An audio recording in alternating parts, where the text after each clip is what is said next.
Another kidnapping of a businessman in Cape Town has raised fears that such crimes are on the rise in the city. It was on Saturday when a Chinese national who had been kidnapped was found dead along Baden Powell Drive. Not long before that, a Bangladeshi business owner was also abducted in Mitchell's Plain in a separate incident. Concerned authorities now say criminals are also making hefty ransom demands. Newzroom Afrika's Athi Mtongana has that story. This video of a man being kidnapped has been making the rounds on social media. It's reported that the Bangladeshi national owns a grocery store in Mitchell's Plain. We've seen the video that is circulating in the first place, and we look like people that are tracking that person to the fact that they're wearing some form of uniform, either the traffic uniform or security uniform, which is blue. But we are looking at all possibilities with number plates that apparently they could have been cloned of the vehicle. But we are following all the leads.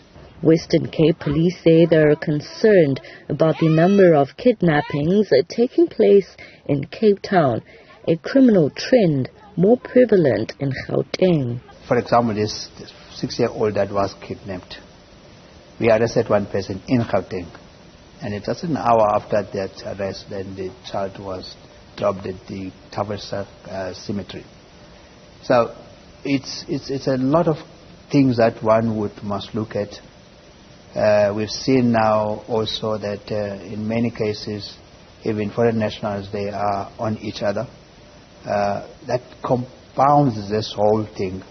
But what we need to do is to ensure that if you see that happening, try to get a description as possible.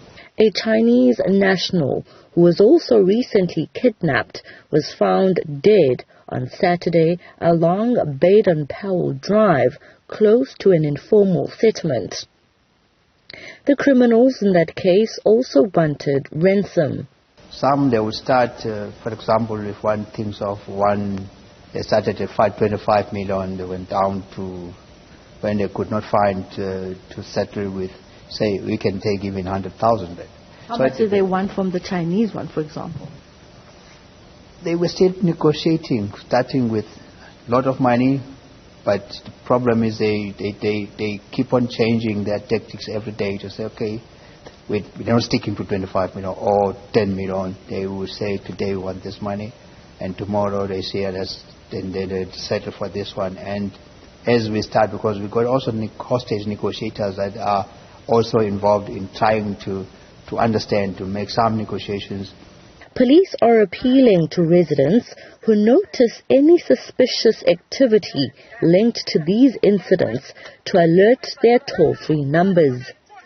For Newzroom Afrika on Channel 405, I'm Athi Mtongana in Cape Town.